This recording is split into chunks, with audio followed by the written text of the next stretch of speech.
Bismillahirrahmanirrahim. Assalamualaikum warahmatullahi wabarakatuh.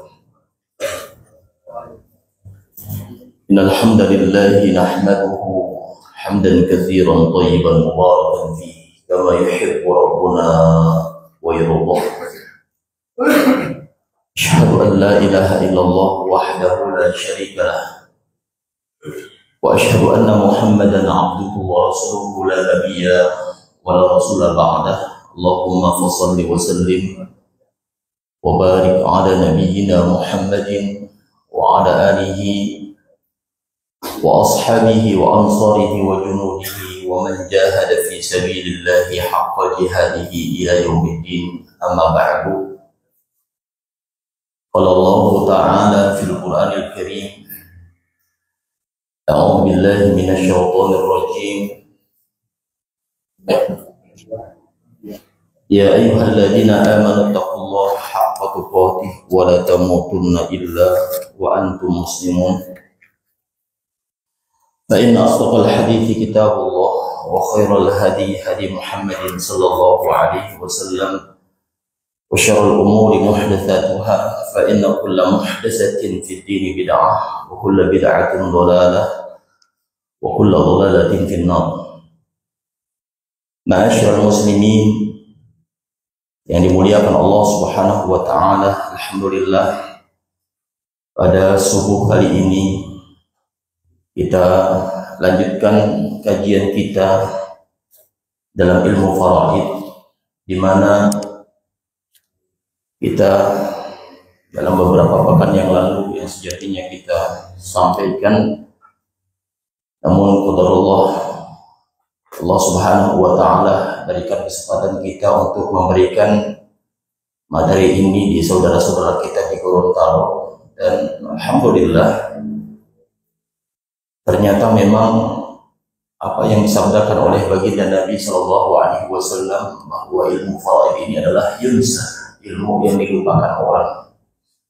Wa huwa awwalu syai'in yunza'u min ummati, ilmu yang pertama kali akan dicabut oleh Allah Subhanahu wa taala dari umat baginda Nabi Muhammad, sehingga ketika hari pertama kami mengadakan kajian di Masjid Al-Imam Syafi'i Kota Gorontalo, apa yang dikatakan oleh jamaah, yang dikatakan oleh mereka, ini adalah baru satu-satunya kajian selama Masjid Imam Syafi'i berdiri. Jadi belum pernah ada kajian-kajian tentang ilmu faraid, tentang ilmu waris. Dan materi 1 jam ditambah dengan pertanyaan 1,5 jam. Lebih banyak materi yang kaitannya dengan menjawab pertanyaan. Bahkan setelah pertanyaan selesai, kemudian kita berkumpul bersama jamaah, pun mereka bertanya kembali dengan permasalahan-permasalahan yang mereka hadapi.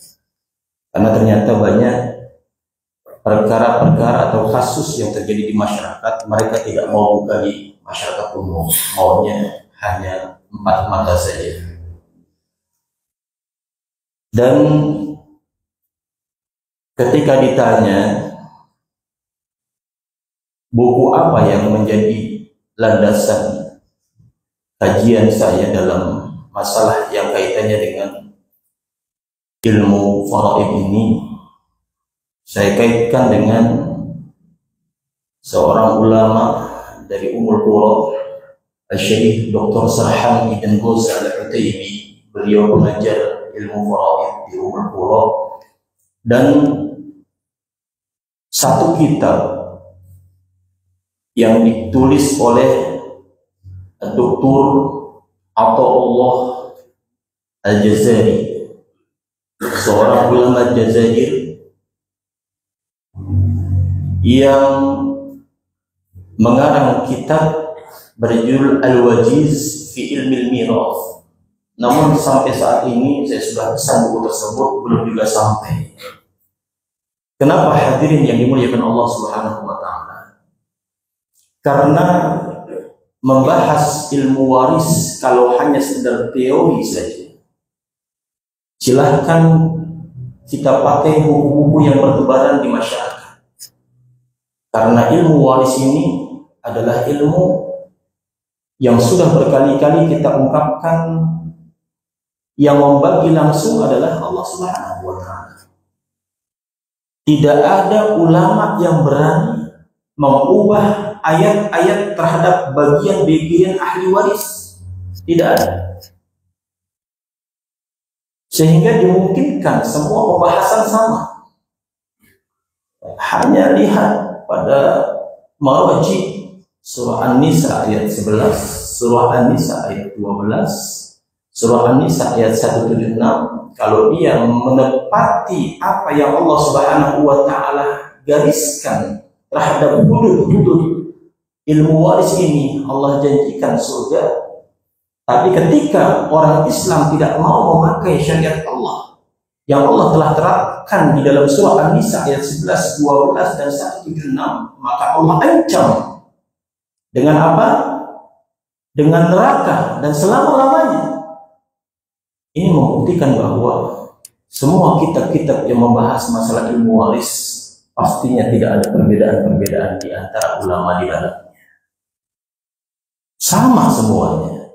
Permasalahannya adalah yang kita kaji, dan setiap kali saya menghadapi klien-klien di masjid yang kita cintai ini setiap hari Selasa, ini Masya Allah, muncul perkara-perkara baru, perkara kontemporer. Makanya ketika ditanya yang Ustadz kaji melalui ilmu faraid di Masjid Al-Adib itu pakai kitab apa? Saya bingung jawabnya. Kenapa bingung jawabnya?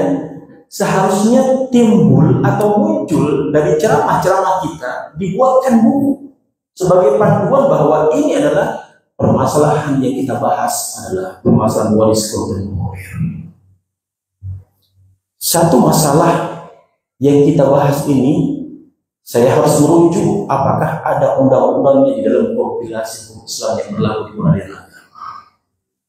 Apakah ada pernyataan revisi daripada undang-undang yang berlaku di Indonesia yang dilewati dan dimunculkan oleh Mahkamah Agung? Kita lihat bagaimana penjelasan para ulama-ulama dalam masalah ini. Ini luar biasa. Satu contoh, ini saya jawab pertanyaan Bapak Erwin ya. Ketika kemarin pertemuan terakhir kita sampaikan tentang penghalang-penghalang waris, beliau memberikan masukan kepada saya dan alhamdulillah. Ini yang saya harapkan, adanya critical thinking, berpikir kritis terhadap permasalahan yang ada. Karena begitulah yang terjadi ketika kami berhadapan dengan para hakim. Contoh, Ini satu contoh dan mungkin tidak pernah ada dalam kitab-kitab para ulama, dan ini harus kita buatkan kitabnya. Dari masjid kita ini, bagi kawan-kawan yang bisa menulis dari semua ceramah saya, harus dibuatkan kitabnya, kita sumberkan dari Masjid Al-Azim keluar pembahasan semacam ini, dan ini dibahas oleh para ulama. Menduduki permasalahan yang kaitannya dengan salah satu penghalang waris, di mana kita paham di beberapa pertemuan, dan ini pertemuan terakhir pembahasan masalah yang kaitannya dengan penghalang-penghalang waris, insyaallah ta'ala. Penghalang waris itu ada dua macam. Ada syahsi, ada wasfi. Penghalang waris yang disebut dengan al-hajbu bisyahsi ini adalah penghalang waris di mana orang tersebut memang posisi pribadinya menghalangi ahli waris yang lain. Yang kita sudah sebutkan kan, bahwa ahli waris itu pada hakikatnya ada tiga nih, ya kan? Ashabul furud, asobah, sama yang terakhir yang tidak dianggap, tapi ketika tidak ada ahli waris yang lain dari ashabul furud dan asobah, dia bermain apa namanya? Tawil arham. Tiga nih, jangan dilupakan. Salah satu yang dawil arham itu adalah orang yang dekat dengan kita, bahkan keturunan kita, tapi Allah Subhanahu wa ta'ala tidak masukkan dia sebagai ahli waris. Siapa dia, Pak? Cucu kita dari anak perempuan. Cari dimanapun, kalau ada orang yang memasukkan cucu kita dari anak perempuan kita masuk kepada ashabul furud, potong leher saya. Karena ini sudah masuk ranah yang membagi adalah Allah Subhanahu wa ta'ala. Sehebat apapun kita punya ilmu, kita memasukkan cucu kita dari anak perempuan sebagai ashabul furud tidak boleh. Kita siapa? Ulama saya tidak bisa memberanikan diri untuk mengubah syariat ini. Nah ini dia. Kalau memang ternyata ashabul furud tidak ada, asobah tidak ada, yang main adalah dawil arham. Dia punya darah kekerabatan dengan kita, tetapi Allah tidak masukkan dia sebagai ahli waris. Salah satunya yang fenomenal adalah cucu dari anak perempuan, baik dia cucu laki maupun cucu perempuan. Di situ lihat bagiannya. Ada enggak di bawah anak perempuan ada cucu? Tidak ada.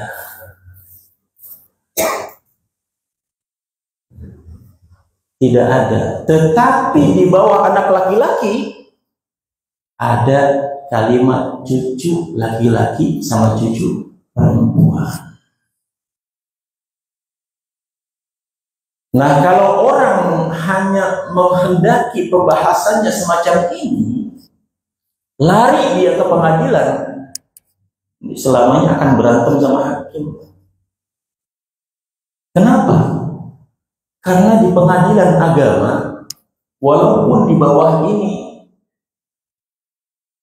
tidak ada cucu dari anak perempuan, baik laki-laki maupun perempuan, di pengadilan agama, derajat cucu dari anak laki-laki dengan derajat cucu dari anak perempuan disamakan.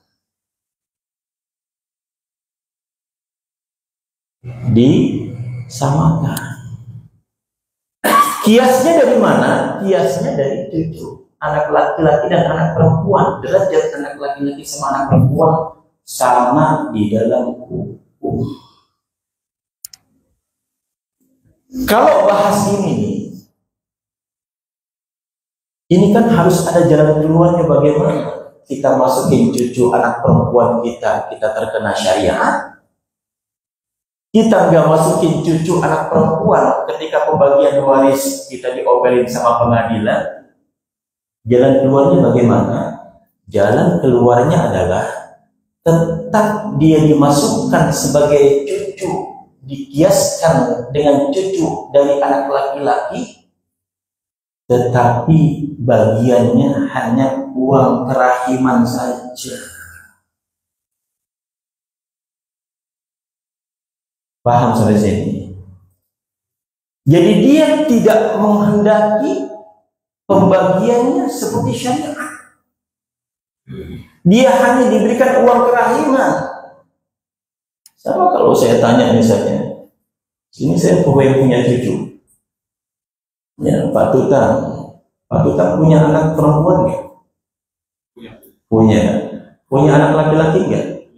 Kalau Pak Tutang meninggal, itu cucu dari anak perempuan Pak Tutang, ya misalnya ibunya meninggal nih, kemudian anak laki-laki yang meninggal, tinggal Pak Tutang hidup dengan cucu.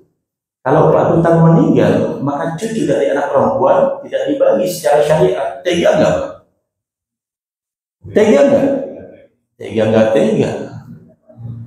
Ya. Tega. Kenapa? Syariat begitu, Ustaz. Tapi ketika nanti di masyarakat, itu Pak Tutang tega amat ya. Kenapa? Cucu dari anak laki-laki dibagi, cucu dari anak perempuan nggak dibagi.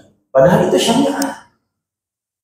Maka pengadilan agama masih mengkiaskan cucu dari anak perempuan tersebut kepada anak laki-laki, cucunya, tetapi pembagiannya diserahkan kepada ahli waris, dan pilihlah yang tidak bertentangan dengan syariat. Apa?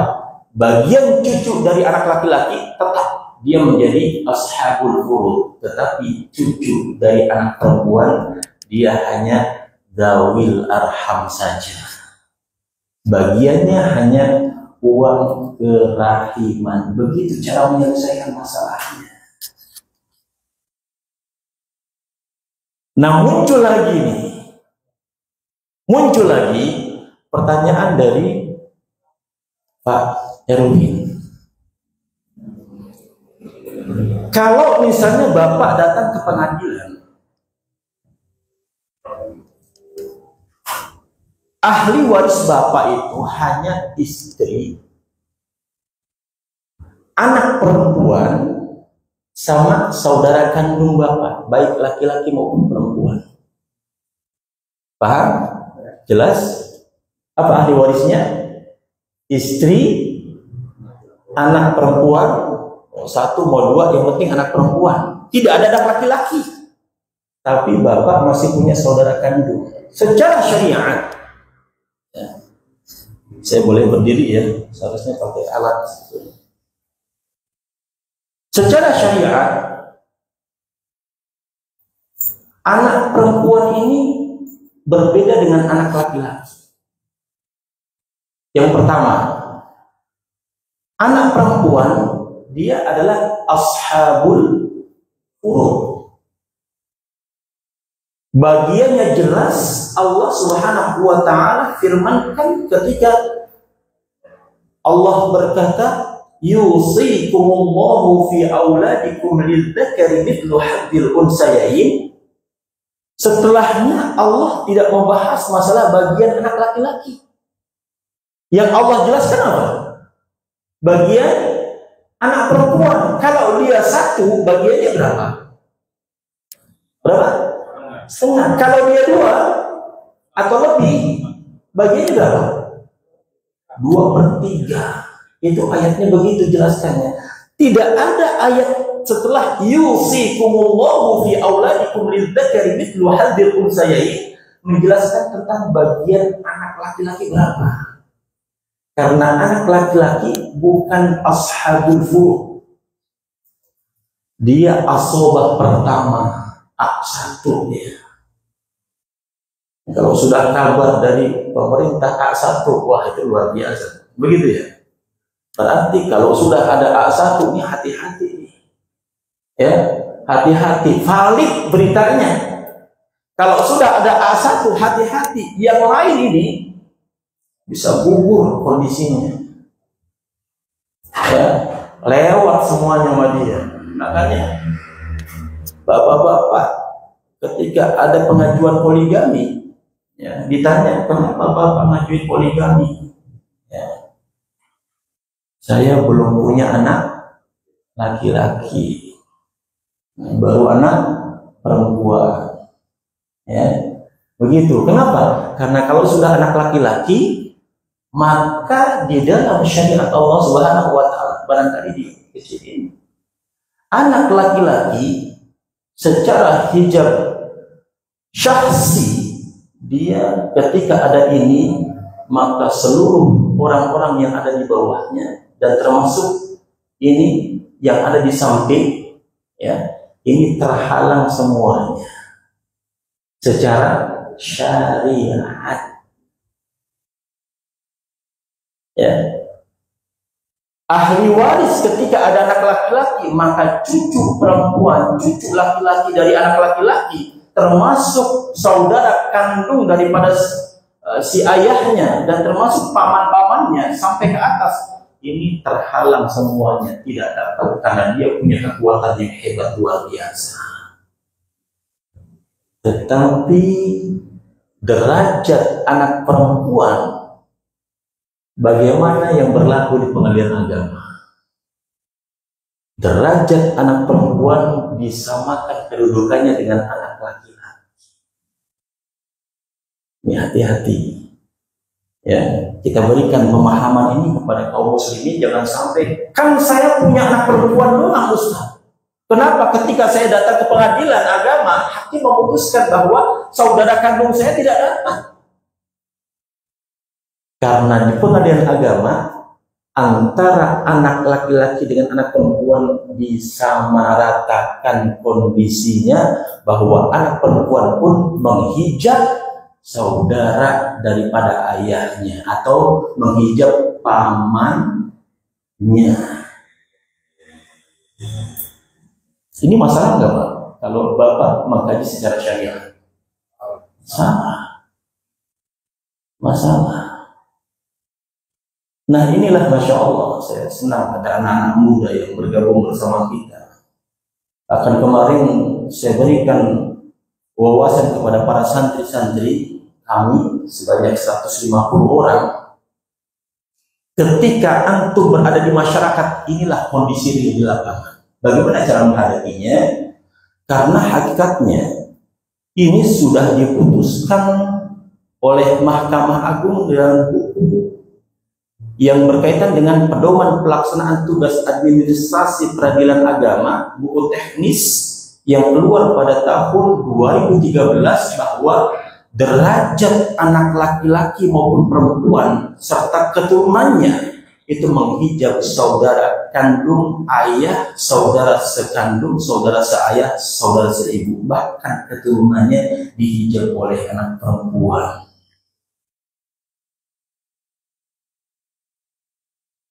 Jalan keluarnya bagaimana, Pak, kalau begini?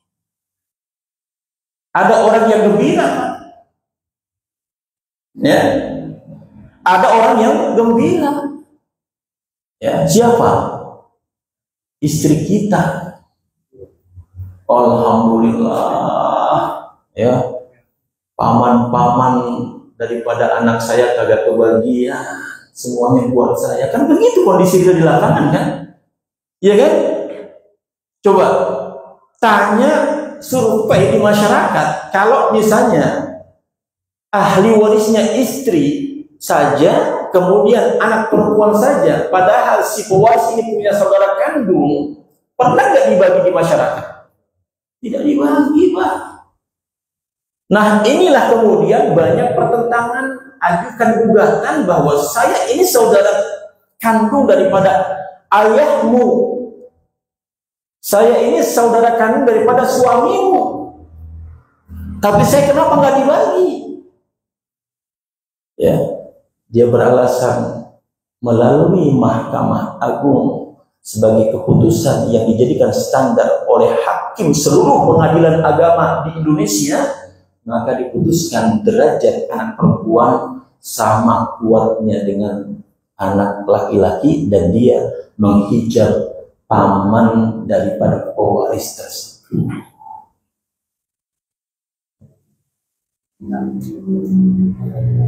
Yang enak siapa? Istri kita. Tetapi nasihati. Karena di pengadilan agama, tatkala seseorang itu mendapatkan fatwa waris, ada dua macam. Ada yang hanya meminta fatwa siapa-siapa yang mendapatkan bagiannya. Ada yang langsung kepada konsep pembagiannya. Nah, ketika Bapak masukkan bahwasanya ketika ada anak perempuan itu dihijab oleh anak perempuan menghijab daripada saudara-saudara kandung pewaris, maka gunakan konsep syariat Allah Subhanahu wa taala. Jangan konsep pengajaran agama. Karena ini bertentangan dengan syariat Allah Subhanahu wa taala. Ilah kedepannya nanti saya perlu bala tentara yang bisa memberikan masukan kepada negara kita agar konsep semacam ini tidak diterapkan. Pertanyaannya, kenapa mereka terapkan ini? Kan tidak ujung-ujung mereka pun menerapkan tanpa ada dasarnya. Iya kan? Tentunya para hakim Mahkamah Agung bukan orang-orang biasa. Orang-orang pintar analisis terhadap berbagai macam masalah luar biasa. Ya, dari mana mereka mendapatkan pernyataan, keputusan, bahkan ini hasil revisi? Dari mana, Pak? Ketika Allah Subhanahu wa taala firmankan dalam surah An-Nisa ayat 176 yang kaitannya dengan kalalah, ini mru'un halaka laisa lahu waladun. Waladun ini ditafsirkan oleh para ulama termasuk ketika kalalah itu tidak meninggalkan anak laki-laki dan anak perempuan. Betul. Waladun itu kalau kita kaitkan secara bahasa artinya apa? Anak laki-laki. Tetapi ditafsirkan oleh para ulama, waladun itu adalah anak laki-laki dan anak perempuan. Tetapi implementasinya di lapangan antara Ahlus Sunnah dengan Syiah berbeda. Ahlus Sunnah walaupun menafsirkan waladun itu adalah anak laki-laki dengan anak perempuan, sama penafsiran dengan Syiah, tapi implementasinya Ahlus Sunnah, kondisi yang tadi itu anak perempuan tidak menjadi hijab hirman, ya, dia hanya hijab nuqsan. Apa maksudnya? Hijab hirman itu adalah menghapus semua orang-orang yang ada di bawahnya dan hawashi sampingnya, sebagaimana kondisi ketika anak laki-laki menghalangi semua orang-orang yang ada di bawah atau ada di samping hawashi namanya, ya. Tetapi Ahlus Sunnah hanya mengatakan bahwa anak perempuan, walaupun di dalam surah An-Nisa ayat 176 ini mru'un halaka laisa lahu waladun, menafsirkan termasuk anak perempuan dalam kondisi kalimat waladun tersebut, tetapi derajatnya hanya hijab nuqsan. Apa hijab nuqsan? Hanya mengurangi bagian orang yang di bawahnya saja. Berbeda di sini sehingga Mahkamah Agung lebih memilih pendapat ulama Syiah.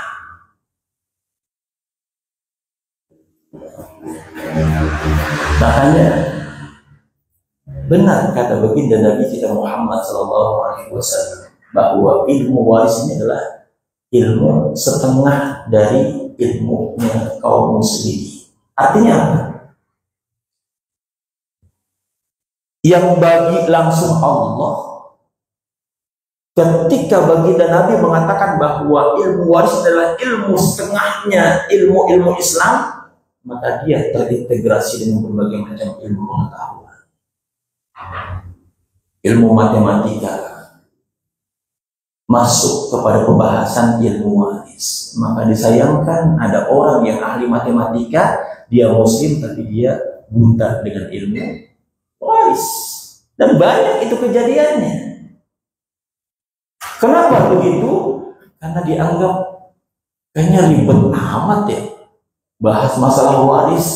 Kalau matematika kan udah ada rumusnya begitu. Tapi ketika yang kaitannya dengan ilmu waris, ini dapat sekian, ini dapat sekian, kemudian kalau ada ini ada lagi, ini ada yang menghijau lagi. Inilah yang kemudian banyak orang yang tidak mau mempelajari ilmu yang mulia ini. Padahal ini ilmu yang sangat penting yang ada dalam agama yang kita cintai. Wallahu a'lam bishawab. Sebelum saya lanjutkan, ada pertanyaan silakan. Ya, silakan. Kita lihat dari koordinasi yang berdasarkan pengadilan, itu kan tadi menyatakan bahwa tentang ada masyarakat. Bagaimana orang-orang yang mengikuti itu dilakukan oleh pengadilan tersebut? Apakah dia termasuk yang berdosa? Bagaimana? Ya.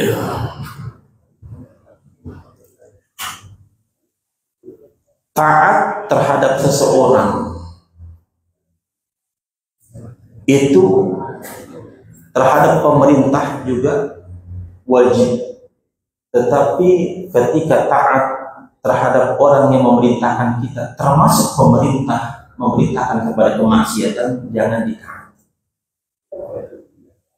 Pertanyaannya adalah, kalau memang itu menjadi aturan yang terdapat dalam kompilasi, bagaimana kondisinya dia ikuti sesuai dengan arahan Mahkamah Agung?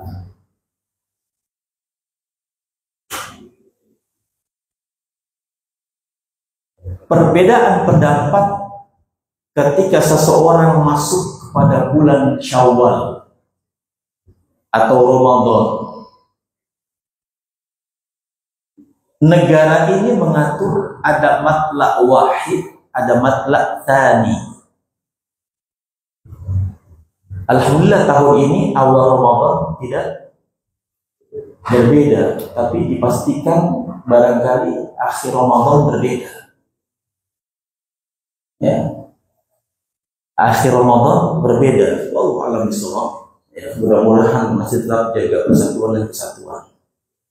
Nah, ketika negara kita ini yang sudah mendapatkan proses itsbat untuk menetapkan satu Ramadan, ternyata secara syariat itu belum masuk, tapi kita sudah puasa, atau sebaliknya. Ya, kadang-kadang kan kita melihat Muhammadiyah misalnya, dia lebih dahulu. Kenapa? Melihat daripada konsep bukan hilal, tapi apa? Hisab. Ya, didasarkan kepada pengamatan lewat analisis daripada ilmu perbintangan dan ilmu alam semesta. Bisa saja terjadi itu kebenaran. Ya, hanya perbedaan antara berapa derajat kan itu yang dipermasalahkan. Saya sering mengikuti sidang isbat di pengadilan agama, Pak. Hanya antara setengah derajat sama 0 derajat itu dipermasalahkan.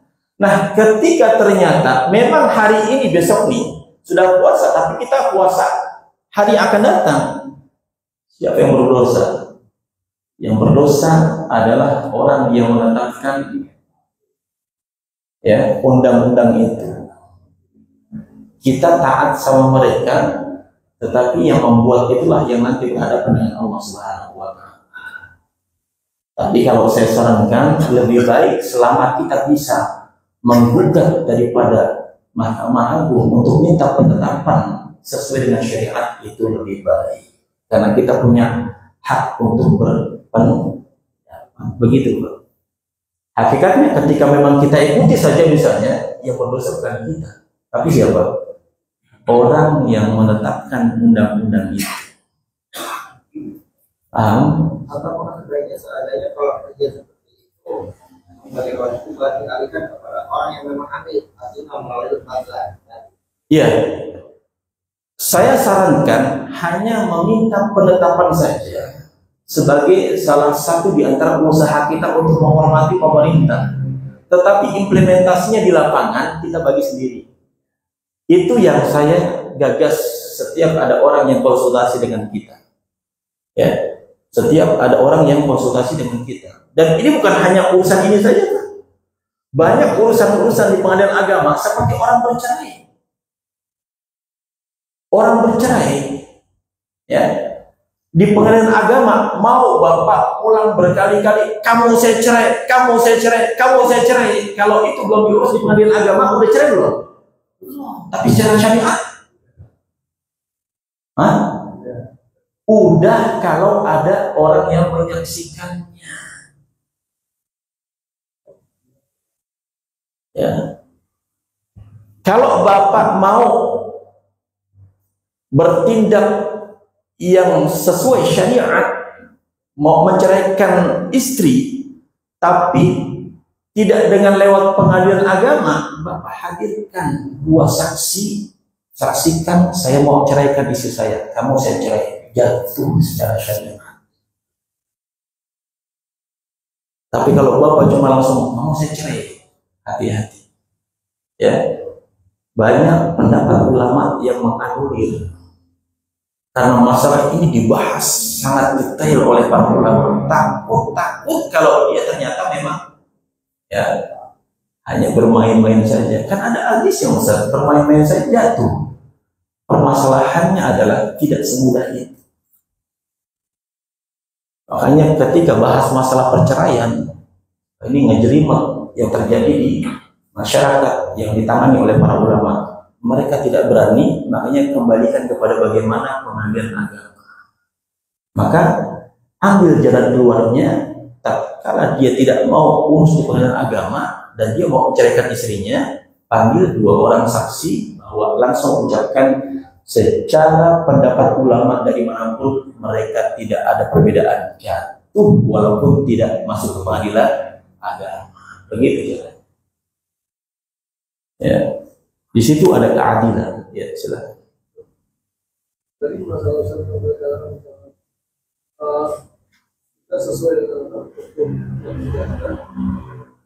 Ya, menurut hukum yang tidak, tapi dibalikkan di luar itu, tapi dengan istrinya harus setuju dengan di awal. Iya. Berbalikkan anak. Iya. Harus dibalikkan lagi. Inilah fungsinya dakwah. Fungsinya dakwah kita kepada kaum muslimin. Inilah fungsinya kajian-kajian semacam ini.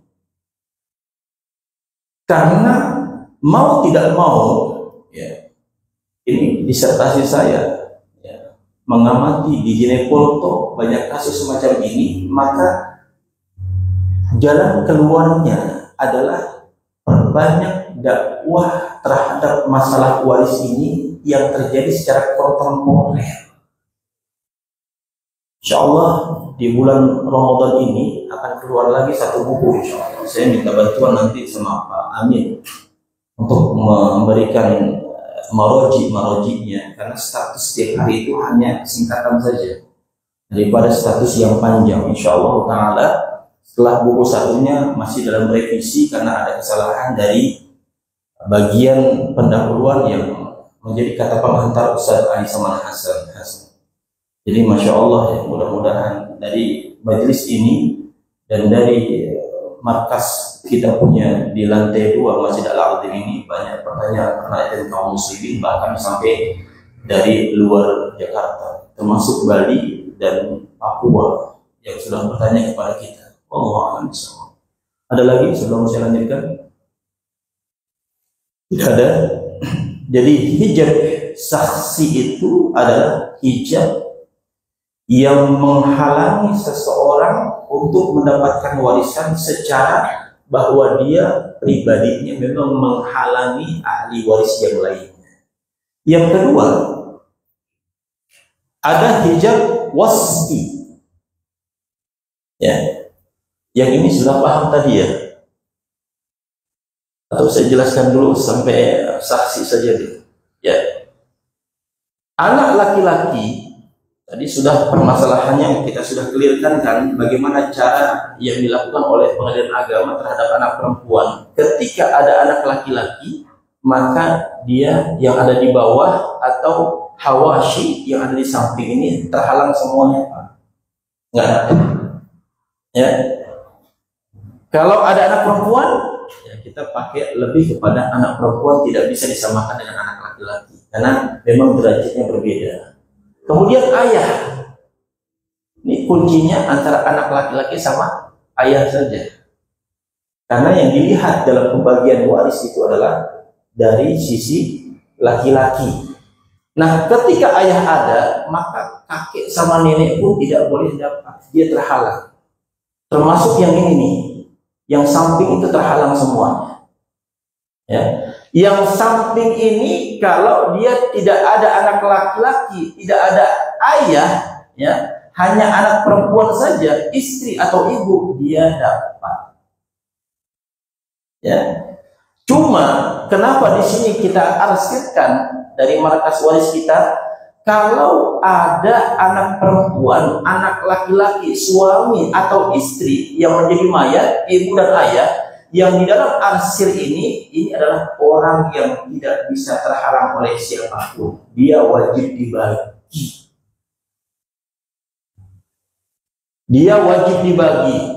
Sehingga ketika ada mayatnya adalah misalnya suami, ahli warisnya adalah istri, anak perempuan, anak laki-laki, ibu daripada suami kita masih ada, ayah daripada suami kita masih ada, hati-hati.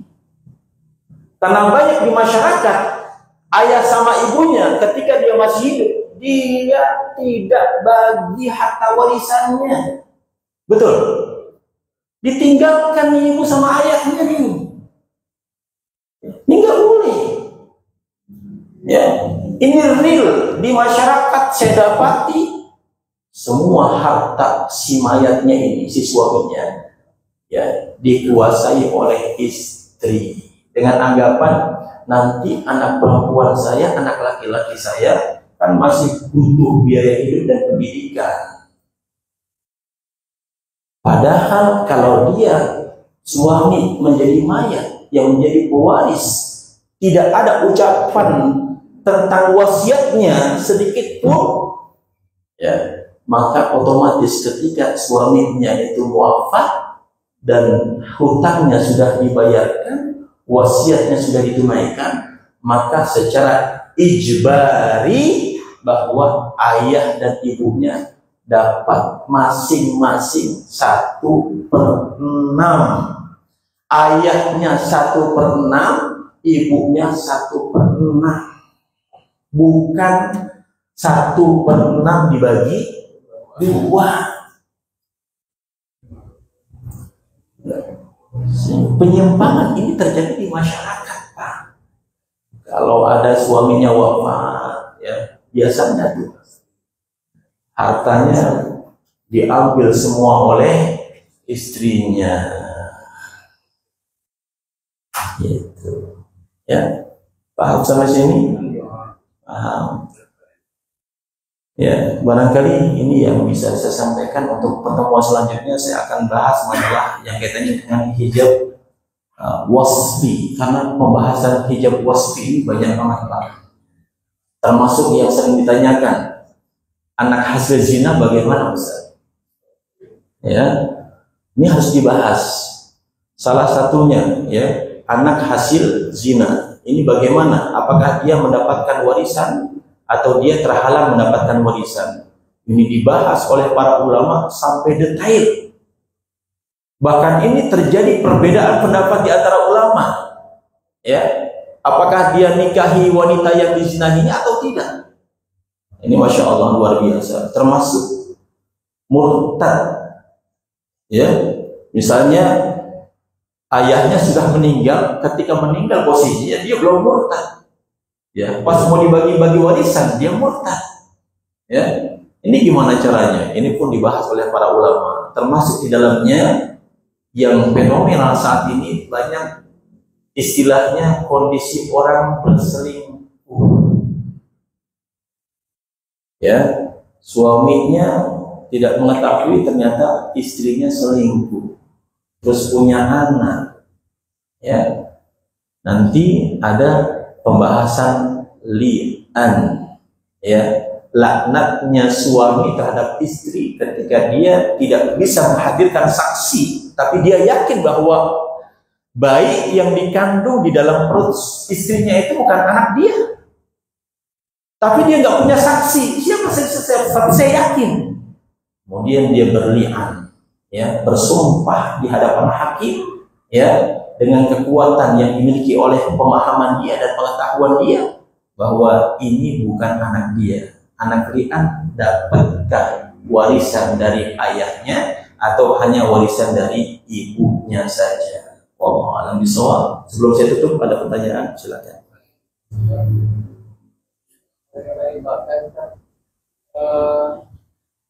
Itu kan tadi bapak ibu dari suami meninggal. Tapi kalau istri yang meninggal, bapak ibunya istri dapat apanya? Tadi kan dikatakan hartanya harta siapa? Hartanya istri. Harta istri.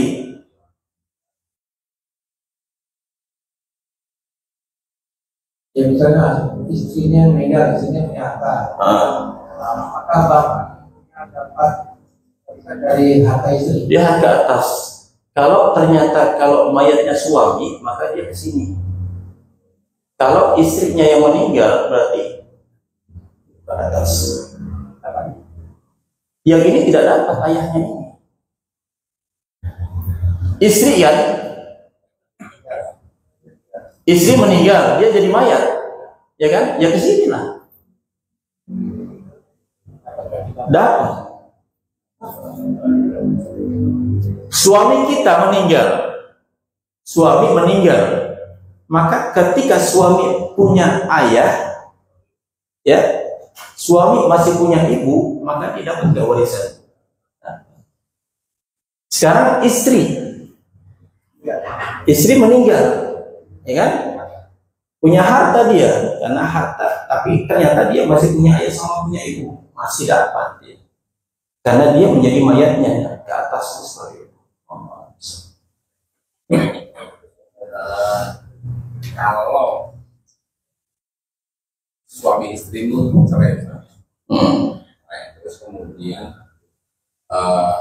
istri itu menanggung anak-anaknya, nah, terus kemudian istri itu masih punya gonogini, gimana? Harta gonogini secara syariat tidak ada, karena hakikatnya setiap harta itu kepemilikannya masing-masing. Ya, An-Nisa 32. Di dalam konsep pengadilan agama, maka ada harta gonogini tatkala harta itu bercampur antara penghasilan suami dengan penghasilan istri. Maka di dalam pengadilan agama, ketika tidak diketahui berapa prosentasenya, dipukul rata 50-50. Kalau ada tahu prosentasenya harta itu bercampur, maka tidak bisa 50-50. Boleh di pengadilan agama itu 70-30. Fleksibel, Pak. Cuma kadang-kadang orang nggak mau mengetahui kompilasi dipukul rata, berarti salah tuh, bid'ah tuh, bukan. Kalau misalnya rumah itu memang bapak bangun sebelum bapak menikah dengan istri bapak, tapi ketika ibu dan bapak menjalani rumah tangga ternyata ada genteng yang rusak, ini sudah berkali-kali kita ucapkan ya. Terus bapak mendapatkan bantuan dari hasil kerja istri bapak, ya kan? Maka itu jadi harta istri yang bercampur bapak keluarkan. Jangan akui mentang-mentang itu rumah dibangun sebelum dia menikah, ketika bercerai, ngapain kamu usik-usik harta saya? Ini harta saya bangun sebelum saya menikah dengan kamu. Nggak boleh, Pak. Harus adil, jangan zalim karena ada atapnya itu hasil kerja istri, keluarkan dulu. Itu loh. Yang terjadi di masyarakat, kalau sudah bercerai kan begitu kan, nggak mau tahu, yang penting ini harta gua. Ngapain lu ngikut-ngikut, ini harta gua? Gua bangunin rumah sebelum gua menikah sama lu. Nggak boleh, Pak. Harus jelas. Maka ketika dibagi, yang 50% itu buat istri, yang 50% buat suami. Tetapi ketika si istri ini menanggung anak-anaknya yang ikut bersamanya, maka kewajiban nafkah itu dari suami. Tidak ada kewajiban nafkah dari istri buat anak-anaknya. Maka di pengadilan agama ketika dia bercerai, salah satu tuntutannya adalah nafkah anak harus diberikan berapa jatah per bulannya yang harus dikeluarkan oleh suami, termasuk nafkah yang terhutang wajib dikeluarkan oleh suami kepada mantan istrinya. Dan yang terakhir mut'ah, bukan kawin mut'ah, bukan. Mut'ah itu adalah pemberian suami ketika dia menggugat istrinya untuk bercerai, maka dia wajib memberikan apa yang dimaui oleh istri untuk dikabulkan perceraian itu oleh hakim. Maka wajib diberikan mut'ah oleh suami kepada calon mantan istri. Jadi dibagi-bagi dulu, dan nafkah itu bukan kewajiban istri tapi kewajiban suami.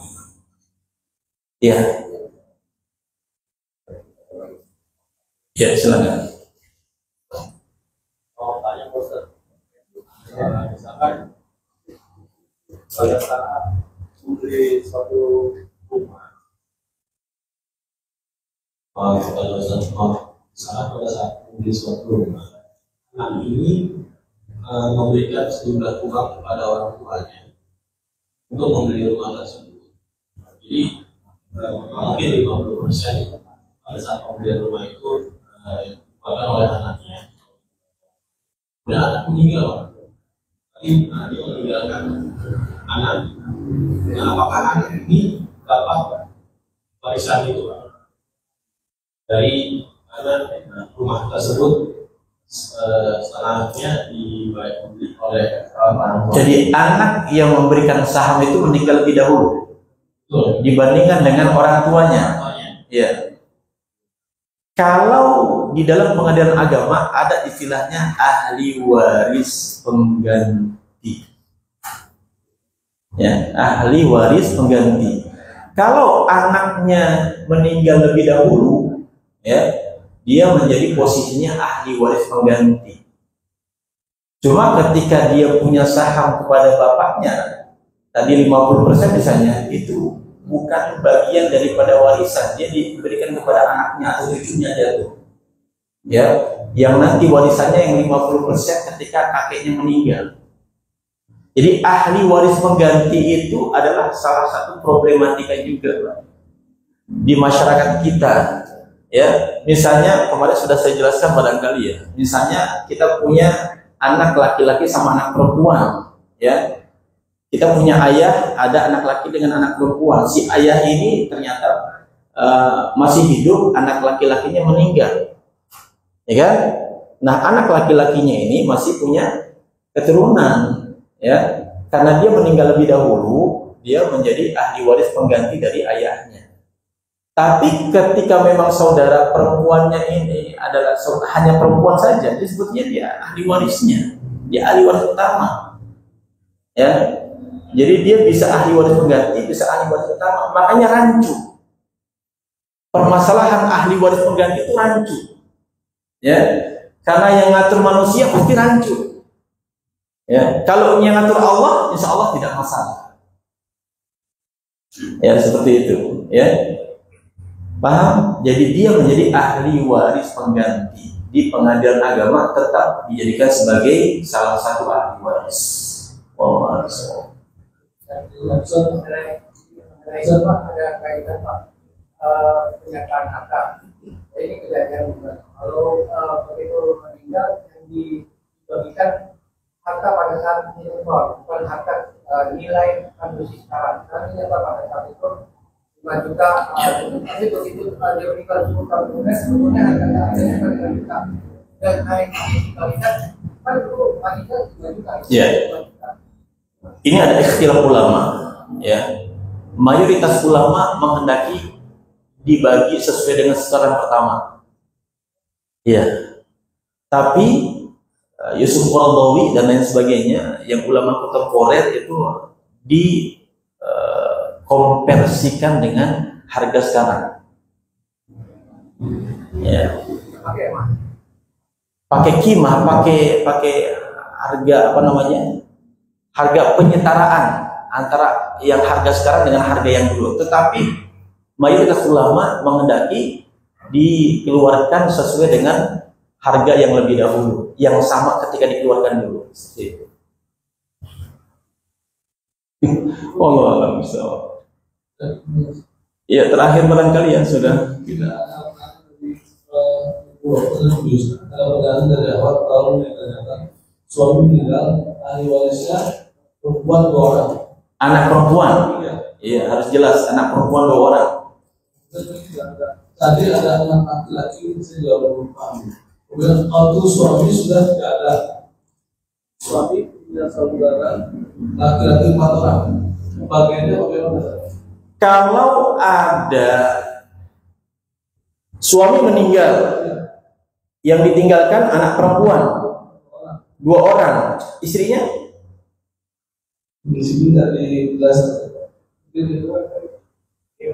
Istrinya masih ada. Istrinya masih ada. Istri sama anak perempuan. Anak laki-laki ada enggak? Ada. Enggak ada. Maka di sini ada pembagiannya tadi versi pengadilan dengan versi syariat. Kalau versi syariat pakai versi syariat aja, maka istrinya dapat 1/8. Ya, anak perempuannya ada berapa? 2/3 dibagi 2, sisanya buat saudara kandung daripada suami yang meninggal. Jadi sisa kalau syariat. Tapi kalau pengadilan agama, maka 2/3 itu ketika ada kelebihan lagi dibagi lagi sesuai dengan hukum yang tadi awal. Sisanya dibagi lagi 1/8 dengan 2/3, begitu caranya. Tapi saya sarankan lewat syariat saja, ya, jangan lewat pengadilan agama walaupun kita urus di pengadilan agama, begitu caranya, kan? Ya, Allah alam bisawab. Barangkali ini yang bisa saya sampaikan. Ya, Uswah. Kalau suami istri masih hidup, terus kemudian anak-anak kita sudah kita bagi-bagi, apakah boleh bisa? Pembagian waris itu ketika antara suami atau istri meninggal, ketika dibagi-bagi sebelum meninggal namanya hibah. Boleh nggak? Boleh, silakan aja. Ya, tapi jangan dianggap warisan. Nah, ketika bapak bagi hibah, maka syarat utama tidak boleh 2/1, tapi harus bagi sama rata. Gitu caranya. Jadi kalau bapak nanti baginya 2/1, saya misalnya anak bapak, saya perempuan misalnya, saya akan bagi bapak. Hadisnya menghendaki semuanya bagi rata. Karena ada sahabat Nabi Nu'man bin Bashir yang ayahnya membagi kepada Nu'man bin Bashir, anak perempuan yang lain tidak dibagi, anak-anak yang lain tidak dibagi. Maka kata Nabi apa? Saya tidak akan menjadi saksi atas kezaliman Anda, wahai ayahnya Nu'man bin Bashir. Akhirnya apa? Kembalikan dan bagi sama rata. Ketika belum meninggal, tapi ketika sudah meninggal baru 2/1. Begitulah, masya Allah. Aturan yang luar biasa dari Allah Subhanahu wa taala. Subhanallahumma wa bihamdika asyhadu an la ilaha illa anta astaghfiruka wa atubu ilaik. Assalamualaikum warahmatullahi wabarakatuh.